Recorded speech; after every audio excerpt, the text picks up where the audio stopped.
Hey everybody, and welcome to Meals with Melissa, where we come up with healthier options of things that you love to eat. So now last week I was having some, I don't know what is it with technology lately, but I'm having some issues. And for a technophobe, I think I do pretty good. But we got it straightened out. We're back on Facebook.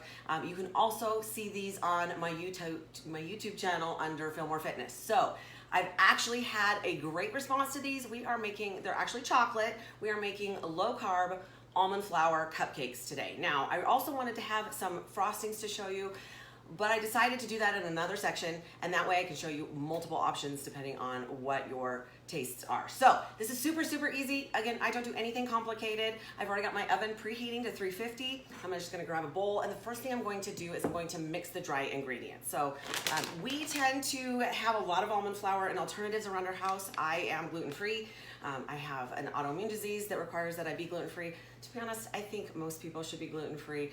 That's a topic for another time, but let's get started. So again, now you cannot necessarily interchange these for other flour options just because different flours work a little bit differently. Coconut flour is phenomenal. The downside is it's a different texture and it absorbs way more moisture. They're not interchangeable. You're gonna have to pick a recipe that actually uses coconut flour. Okay, so super easy. I'm going to do 2.5 cups of almond flour. Now I have a half cup measuring cup just because I'm gonna use it more than once. And if you've never used almond flour before, it's great. It's a little more nutty. The texture is definitely different than regular flour.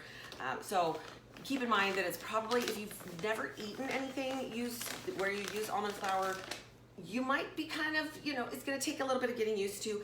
But that's like all healthier versions of things. Of course, the things that you buy at the store commercially or that contain a lot of sugar and bleached white flour, the issue is going to be that they make it so that you want more, right? Yeah, that's how it works. Okay, so 2.5 cups of almond flour. And to that, I'm going to add, I just have to check my little cheat sheet over here. I'm going to add half a cup of unsweetened cocoa powder.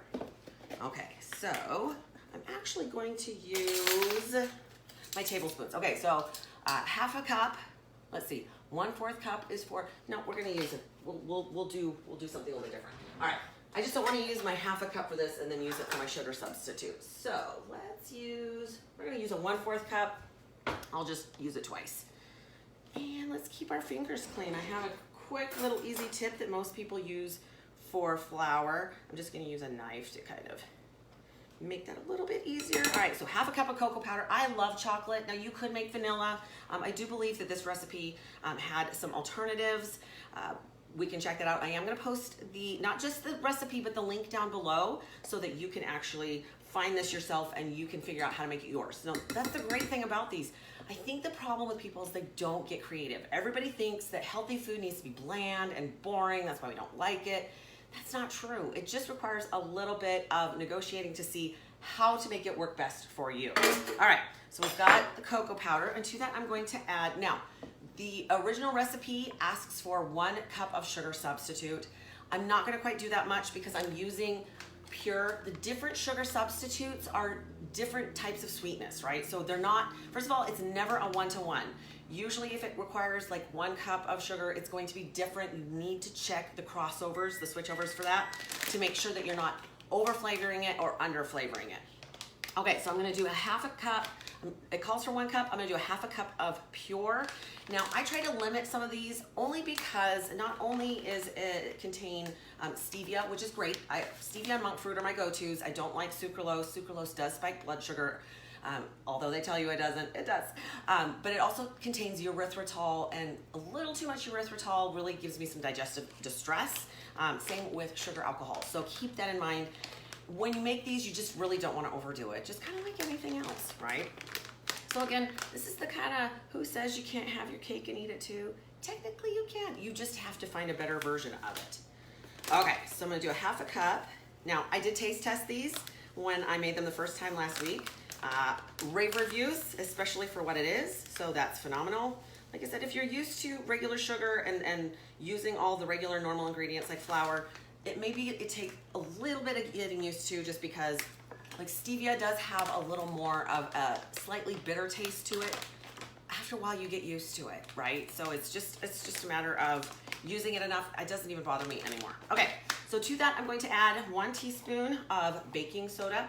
That is going to be our leavening agent. So you want to make sure that you get all these, don't miss steps, because then they don't turn out quite right.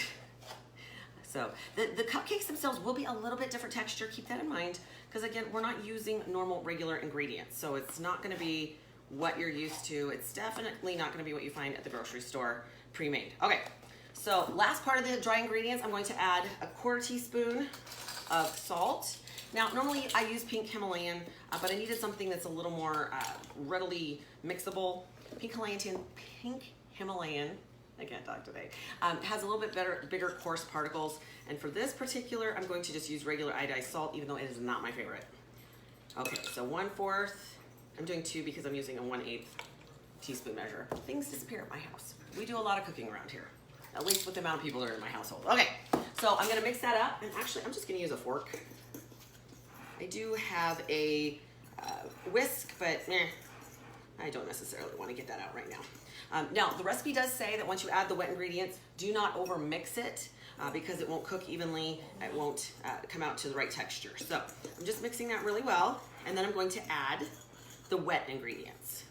Again, it's not even a lot of ingredients. So we tend to have a lot of these things in my house these days because this is how we cook.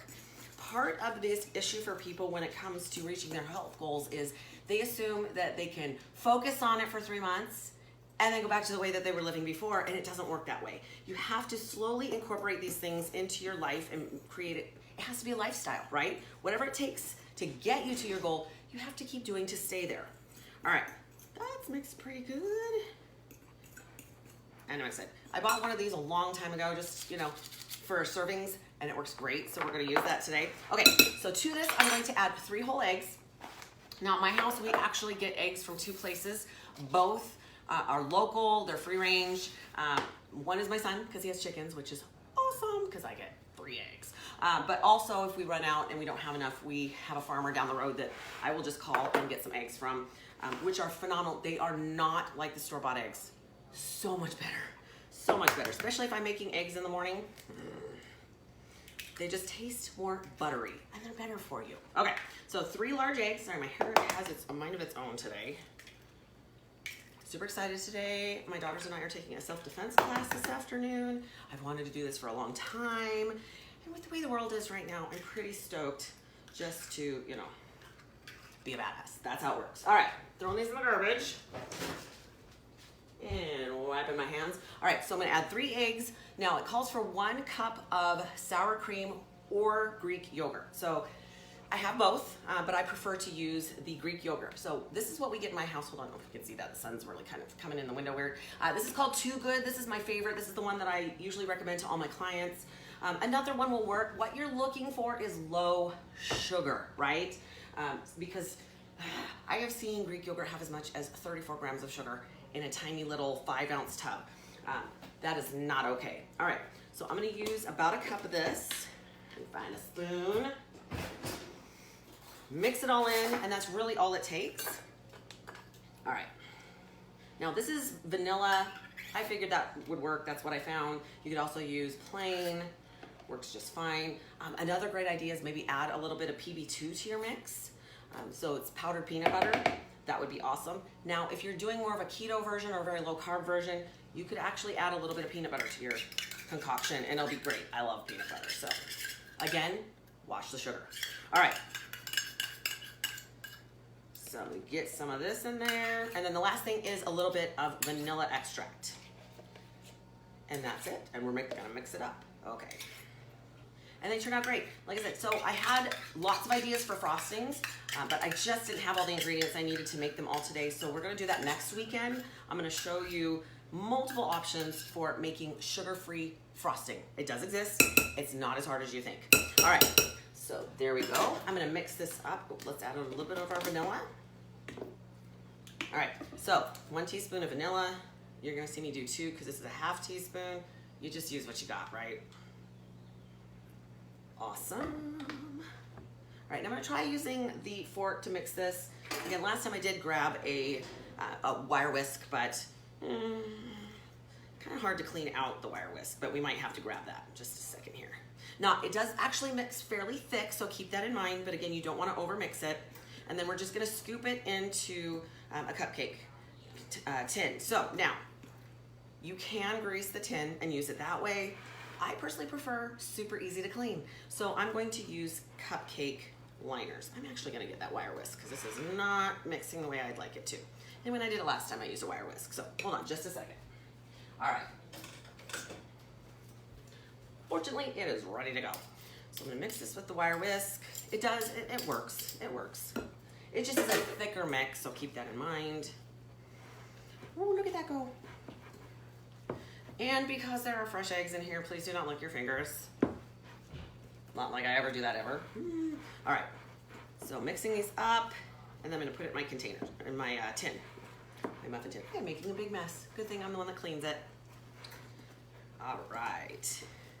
Now, while I'm mixing this, if you guys have any great ideas, I get actually some of the very best ideas I get from current clients and from you out there. Why not share a recipe? You know, this is about helping everybody become healthier and happier. So why not, if you found a great family recipe or something where you've been able to substitute something that makes it work better for you and it's healthier, I love it. I actually have a really good one for, I believe they're protein popsicles. So those will be coming up soon. All right, let's see if I can, I will clean it out. I do have a rubber scraper, but actually it's working just fine. There we go. I'm actually gonna mix one more time. I just wanna make sure it's fully incorporated before I put it in so that it doesn't cook unevenly. All right, not too shabby, not too shabby. Like I said, it's really thick, but I have a big enough wire whisk that it's not a big deal. Okay, so, there we go. Everybody knows I'm making noise because of what I'm doing. Before I start every episode, I scream throughout the house what mom's doing and everybody gets real quiet. They know what to do. Maybe someday I'll have a separate kitchen. We'll see. All right, so I'm gonna use cupcake liners because again, I just like easy cleanup. That's why I love parchment paper. Now this is a super old tin that I've had a really long time. So I don't really necessarily want to grease it up and put the batter directly in there anyway. All right. Plus, like I said, it's easy to store, it's easy to clean up. And since I have so many people living in my household, easy is awesome. All right, so I'm just gonna kind of show you what I do. About 3/4 of the way full throughout this. This does make 12 cupcakes, so if you have to even it out once you're done, that's just fine. So I'm gonna use my cute little scoop. You know, you can get these in different sizes, right? Anybody who's a baker probably already knows that. All right, so I'm gonna put these in. I'm gonna bake them at 350 for about 20 minutes. Do not overbake them because they will get dry and they're not that great. All right, so what they're gonna look like. Now, again, they're gonna be a little different texture than you're used to, but I already had a great taste test. They went over phenomenal. Then you can frost them. And of course you can keep them in the fridge for a little while, up to like a week in a sealed container if you need to, but they turn out great. So why not make some ahead of time? And then when you need a treat or if you need some chocolate, this is a really great way to get a little bit of that. So I will be dropping the recipe and the link to this down below. So keep in mind, you can hop on there and see what they have to do. The next Saturday, we will be making at least 3 different types of frosting, sugar-free frosting, mind you. These are all keto friendly. So have an incredible weekend, you guys. If you have any questions or if you have a great recipe you want to share, either comment below or drop me a link in the messenger or maybe you can go to my website and email me. That works too. And let me know what works, what great recipe you have to share, or if you have any comments, or did you try it and you have a slightly different version that works great for you. So have an incredible weekend, and that is Meals with Melissa. Happy eating.